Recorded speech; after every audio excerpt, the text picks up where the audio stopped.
बोलती पुस्तके. ज्यांना वाचनाचा नाद त्यांना बोलती पुस्तके घाली साद. आमचं चॅनल सबस्क्राईब करा आणि सबस्क्राईब करायला इतरांनाही सांगा. नमस्कार श्रोते मित्र हो, बोलती पुस्तके सादर करीत आहे लेखक रंगराव पाटील लिखित कथा फैसला. रात्रीचे 10 वाजले होते. सर्वत्र दाट काळोख पसरला होता. वारणेच्या पाण्यावरचा मासळीचा वास गावात दरवळत होता. नदीवरून थंड वारा वाहत येत होता. हायवेवरून जाणाऱ्या वाहनांच्या आवाजाची धडधड, खडखड व हॉर्न ऐकू येत होते. कोल्हापूरकडे जाणाऱ्या व तिकडून येणाऱ्या वाहनांचे प्रकाशझोत गावावर कोसळत होते आणि ते गाव क्षणभर त्या प्रकाशझोतात एकदम उजळून निघत होते. दिव्यांचे झोत क्षणाक्षणाला त्या गावावर पडत होते. एक वाहन गेलं की दुसरं. अनेक प्रकारची वाहनं जात होती, येत होती. त्या प्रकाशझोतात त्या गावातल्या माणसांचे डोळे दिपून जायचे. त्या वाहनांच्या आवाजाची सवय आता त्या गावाला चांगली झाली होती. ते गाव एका छान वळणावर व वारणा नदीच्या काठावर वसले होते.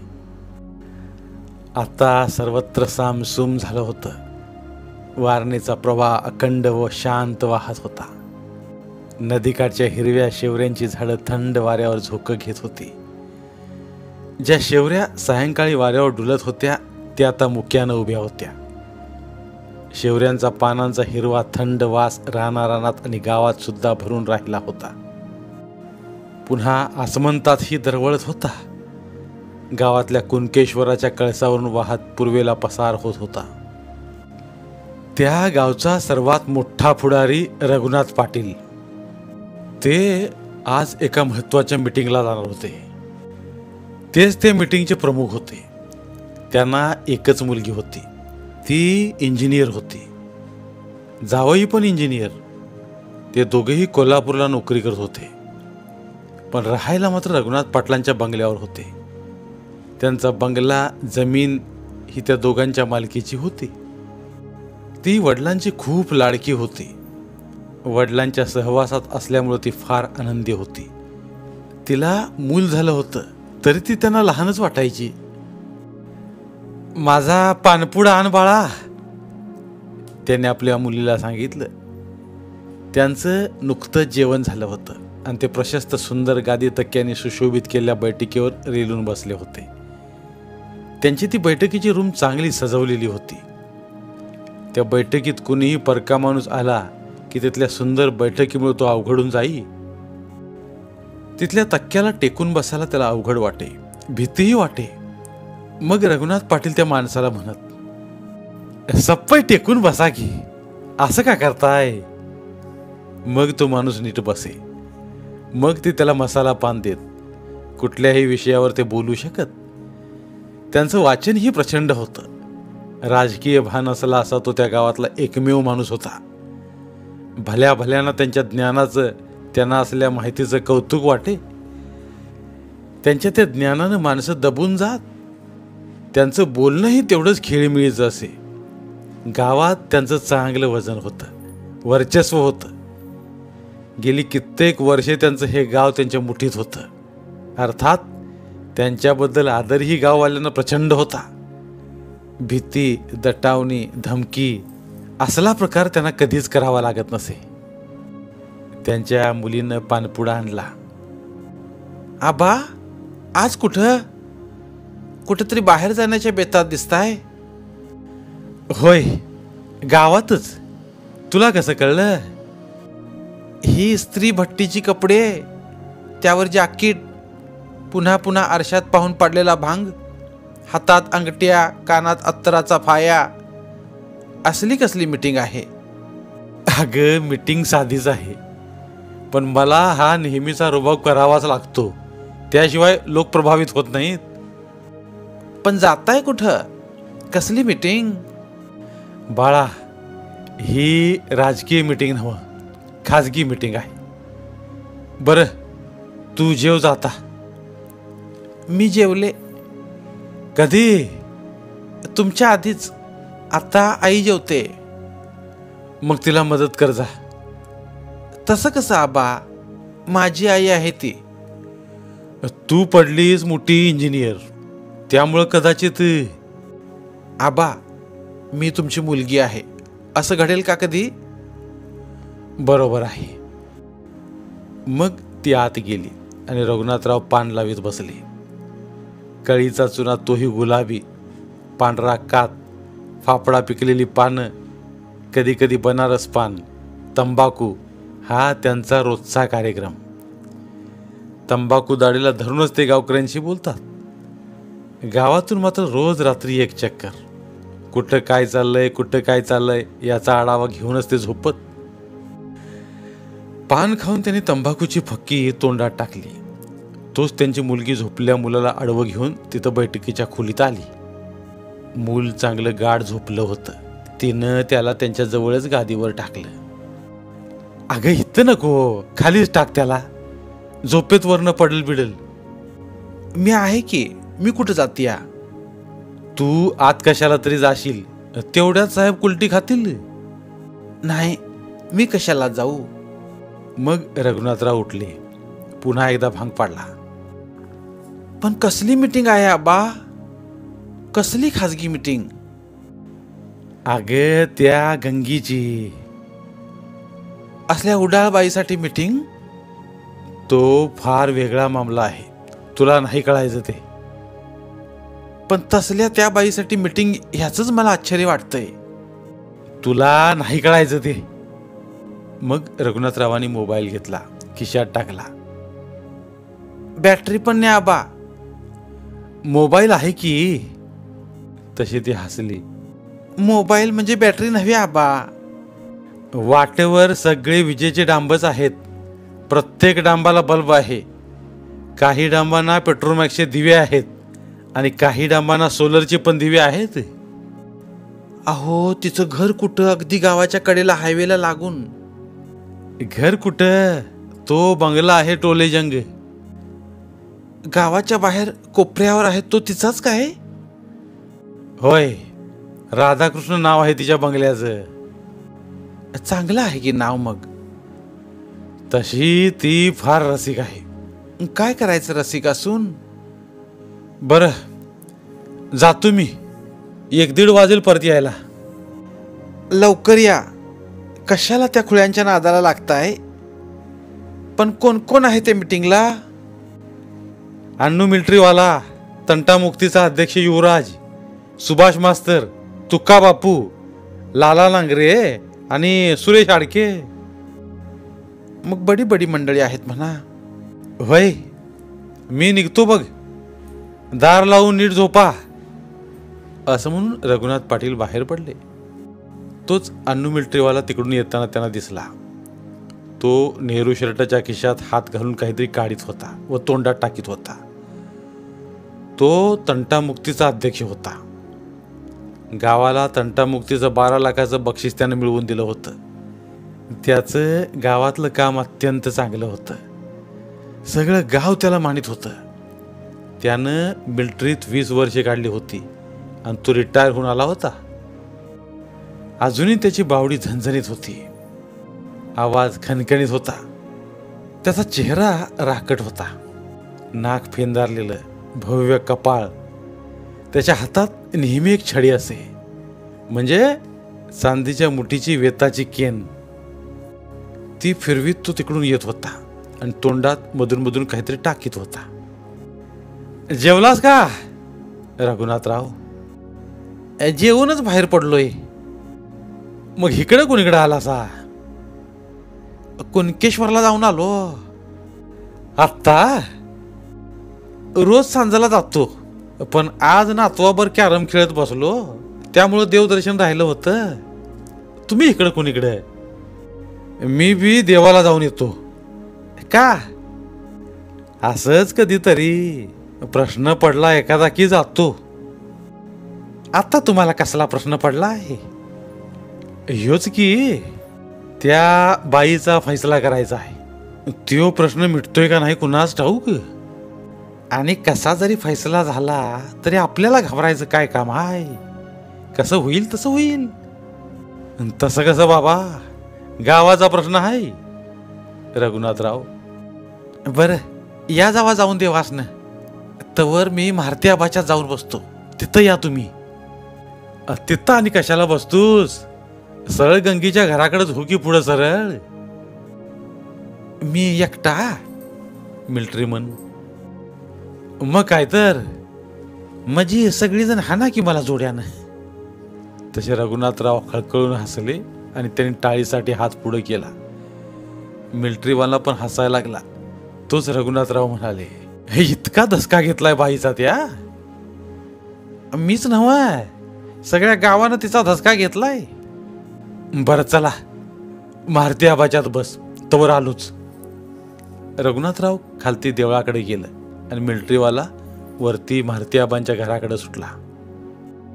मारुती आबा व्हरांड्यात जेन टाकून त्यावर बसला होता. त्याच्या पुढ्यात बिडी बंडल पडला होता आणि त्यो बिडी पिटवून त्या बिडीची राख चुटकीनं झाडीत होता. आबा, जेनावं पडल बरं का ठिणगी, आणि जेनं पेटली. हे मागून आणलंय काय पेटाई? काय सांगावा येतंय? बसा, कवास जायचं? रघुनाथराव आले की घालायचंच.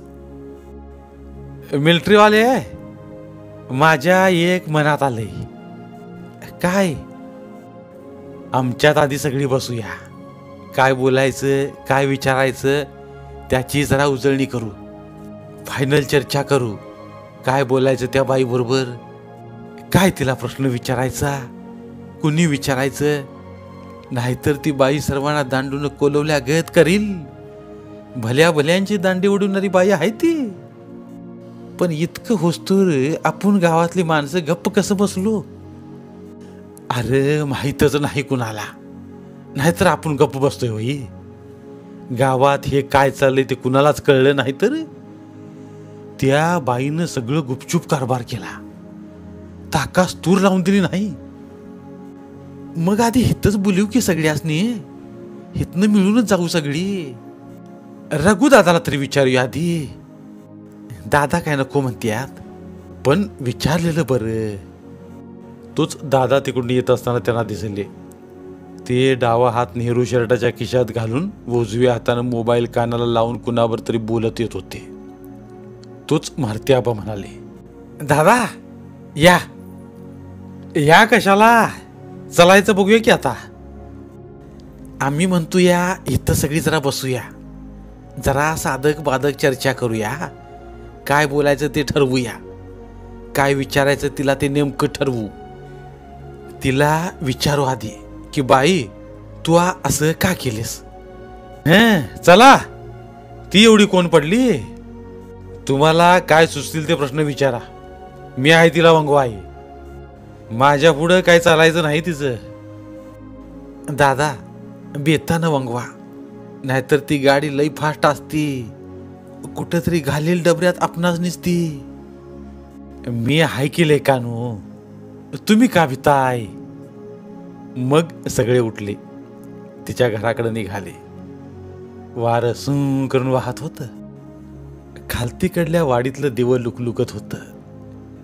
तर एका शहरातल्या दिव्यांच्या मुळे तिकडं उस्त पडल्या गत दिसत होतं, तिकडं उजाडल्या गत दिसत होतं. हायवेवरच्या मोटारींचं दिवं दिसत होतं. उळीनं एकामागे एक दिवं दिसत होतं. त्यातलं ट्रकचं कोणतं, टॅक्सीचं कोणतं, एसटीचं कोणतं, लेलँडचं कोणतं आणि कमांडरचं कोणतं ते काहीच कळत नव्हतं. एकामाग एक दिव्यांची लाईन लागली होती. त्या गावात झाड झाडोरा चिक्कार होता. सर्व झाडं आता अंधारात शांत उभी होती. नदी काठाना आता कोल्ही कोई ऐकू येत होती. तर हायवेच्या पश्चिमेकडच्या वस्तीवरची कुत्री मोटारीचं दिवं बघून बेतालपणे भुंकत होती. त्या मीटिंगला येणार आणखी एक दोघे वाटेत भेटले. चला रघुनाथराव. पण दादा तिथं तिच्या पुढं काय बोलायचं? कोण सुरुवात करणार? तुम्ही कशाला भिताय? मी सुरुवात करतो, मग तुम्ही बोला. भिऊ नका. ती कोण इंदिरा गांधी पडली का काय तिला भिहायला? बघितलं तर 1.5 दमडीची ती बाई, ती बाजार बसवी आणि तिला इतकं महत्व. तिच्या आईचं टक्कुर तिच्या गळ्यात धोंडा बांधून नदीत टाकण्याच्या लायकीचीच आहे ती. मग इतक्या दिवसात का ढकलली नाहीसा? अरे आम्हाला माहीतच नाही तर ढकलू कशी तिला नदी? बरं चला, आलं तिचं घर, तिथं बघू काय ते. सर्वजण तिच्या घराजवळ गेले. एक एक जण तिच्या घराच्या पायऱ्या चढू लागले. सर्वांनी मेन हॉलमध्ये प्रवेश केला. ती तिथं आली. तिच्या अंगावरची साडी झगझग करीत होती. साडीवरची जर चमकत होती. दागिन्यानं ती वाकली होती. सर्वत्र सुगंध दरवळत होता. दारावरचे पडदे हलके झुलत होते. पडद्याला लावल्या बारीक घंटा निनादत होत्या. तिचं ते वैभव पाहून सर्वजण चक्रावले. तोच ती आत गेली. रघुदादा लगेच म्हणाले, गंगू, आम्हाला काय नको बरं का, आम्ही सगळी जेवलोय ती इकडं सुटलोय. दादा, सरबत तरी. काही नको. तरीही ती आत गेली. तिच्या आत एक कामाला बाई होती. तिनं तिला मदत केली व सरबत पटकन तयार केलं. गंगू ट्रे घेऊन बाहेर आली. दादा, माझं लगीन होऊन इतकी वर्षे झाली, पण तुम्ही आमच्या घरला कधी आला नाही. मी कशाला येऊ? निमित्त तरी काय हवं का नको? होय दादा, तुमचं बी खरंच हाय. मग तेवढ्यात अक्काराम वाजे आला. तो प्रसिद्ध गुंड, हातात कायम रायफल. तो पण फैसला करायसाठीच आला होता. तो वारणेच्या मळीला फिरी. वारणेच्या काटाला दाट झाडीत त्याची दडण्याची जागा होती. तो पोलिसांना हवा होता, पण तो कुणालाच सापडत नव्हता. त्याला कोणच पकडून द्यायला तयार नव्हतं. वारणेकाठची सगळी गावं त्याला थरथर कापत होती. त्यानं बंदूक कोपऱ्यात ठेवली. राम राम दादा. राम राम. तू कसा काय इकडं? हेच की बैठकीला. बरं झालं, बस. तोच त्या मिटिंगला आणखी 2-3 माणसं आली. त्यात गावचे सरपंच होते तर दुसरे उपसरपंच होते. त्या गावच्या मामलेदाराचा पोरगाही तिथं आला. पुन्हा तिनं सरबत आणला. त्यांचं सरबत पिणं संपलं. ट्रे आत नेला आणि गंगू बाहेर आली. तोच रघुनाथराव म्हणाले, बरं, आपण ज्या कामासाठी आलोय ते काम आता सुरू करूया. सरबत पीत बसण्याचा हा प्रसंग नव्ह व वेळही नव्हे. बरं गंगे, तू आता इथं आमच्या बैठकीत बस. तुला आम्ही काय काय विचारणार आहे. विचारा की मग. ती आतल्या चौकटला चिकटून बाहेर पाहत बसली. तू असं का केलीस हे आम्हाला पहिल्यांदा सांग. काय केलं? तिनं असा उलटा प्रश्न विचारतात सर्वजण बुचकळ्यात पडले.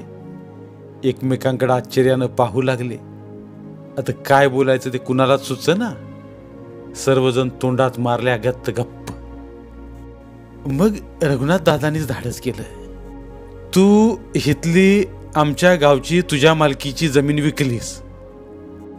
वय, मग माझ्या पोटाला काय खायला नव्हतं, मग काय करू? एवढी गरिबी कशानं आली? आता कशानं आली ते मी काय सांगू. आधी माझं म्हणणं पहिल्यापासून तुम्ही ऐकून घ्या. सांग. माझं लगीन झालं.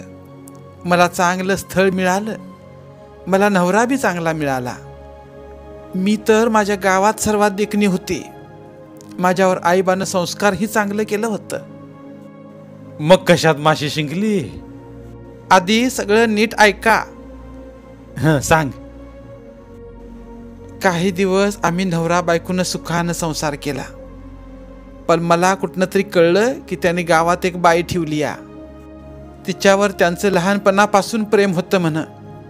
म्हणजे ती त्यांची लहानपणची मैत्रीण. त्यांच्यासाठी तिनं लगीन बी केलं नाही. ते रोज रात्री तिच्याकडे जायचे, तिकडेच राहायचे. मग मला शंका आली. मी त्यांना स्पष्ट शब्दात विचारलं तर त्यांनी मला मग खरं खुरं सांगितलं. ते ऐकून मला तर मोठा धक्काच बसला. अरे देवा, हे काय केलंस? 2-3 वर्षे मी वाट पाहिली. आज बदलतील, उद्या बदलतील. माझ्या माहेरच्या सर्वांनी त्यांना सांगून पाहिलं, पण नाही ऐकलं त्यांनी. मी मात्र रात्रभर झुरत बसे. एके दिवशी माझ्या घरच्या खिडकीशी एक माणूस उभा असलेला दिसला. तो खिडकीतून माझ्याकडेच बघत होता. त्याला मी पाहिलं आणि माझी भावना भडकलीच. त्याला मी आत बोलावलं. मग रोज तो येऊ लागला. मग ही वार्ता हळूहळू सर्वत्र पसरली. मग दुसरी पण माणसं येऊ लागली. मला त्यात आनंद वाटू लागला. त्याला मनवायसाठी मी त्यांना पैसे देऊ लागले. माझे पैसे संपले. कर्ज काढून मी त्यांना पैसे देऊ लागले. त्यामुळं ही माझी सवय वाढत गेली. कर्ज खूप झालं. एक कर्ज भागवाय दुसरं कर्ज काढायची. मग जमीन विकायला लागली. सगळं गाव माझ्या नादाला लागलं. नवऱ्याला कळल्यावर तो व्यसनाधीन झाला. माझी गावात नामना गेली. मी रुतत गेले, कर्जात आणि भ्रतीत सुद्धा. असं म्हणून ती खाली पाहत राहिली आणि मग म्हणाली, कळलं तुम्हाला जमीन का विकली ते? आम्हाला आज फैसला हवा आहे. असं तू का केलंस आणि इतक्या जणांना तू का ना दिवलंस? मग ती थोडा वेळ गप्प बसली. तिला काही सुचेना, पण ती एवढंच म्हणाली, तुम्ही फैसला लावाय आलाय? वय. तुमच्यापैकी माझ्याकडे कोण आला नव्हता त्यानंच फक्त हा प्रश्न मला विचारावा. माझ्यासमोर त्यानं सांगावं. तसे सर्वजण सटपटलेच. बुमरँग त्यांच्यावरच उलटलं. सगळेच बावरले. सांगा की, सांगा ह्या मीटिंग मध्ये कोण ह्यातला साजूक आहे ते? कोण निष्कलंक आहे? सर्वांची पाचावर धरण बसली. आकाराम वाजेनं भिंतीला लावलेली बंदूक घेतली आणि तो बाहेर पडला. तसा दुसरा एक जण उठला. मग तंटामुक्तीचे अध्यक्ष सुद्धा हळूच उठले. मनातल्या मनात त्यांनी तिला रामराम केला. मग तो संबंध हॉल मोकळा झाला. बाहेर गेल्यावर मिलिटरीवाल्यानं म्हारती आवाला विचारलं, आबा तुम्ही सुद्धा? वय बाबा, कशाला आता विचारतोस? आणि आबा धोत्राचा काठ धरून घराकडे वेगानं सुटला. त्यानं मागे जरा सुद्धा पाहिलं नाही. मग गंगूनं रघुनाथ दादांना विचारलं, कोण साजूक असेल त्यानं या गोष्टीचा फैसला लावावा. मग रघुनाथ दादाही उठले. दादा का हो? गंगू, जातो. फैसला नको मला. हाय तसं चालू दे. तुला कोण काय म्हणत नाही. आम्ही आता फैसला लावण्यासाठी तुझ्याकडे कधीच येऊ शकत नाही. धन्यवाद. पुन्हा भेटूया एका नवीन कथेसोबत. मराठीतील प्रतिभावंत लेखकांचं साहित्य, कथा, कादंबऱ्या ऐकण्यासाठी आमचं बोलती पुस्तके हे चॅनल सबस्क्राईब करा. आणि मराठी साहित्याचा प्रसार करण्यासाठी प्रत्येक मराठी माणसाला सबस्क्राईब करण्यासाठी आवाहन करा. आणि बोलती पुस्तके या साहित्य चळवळीत सहभागी व्हा. आपले पुन्हा एकदा धन्यवाद.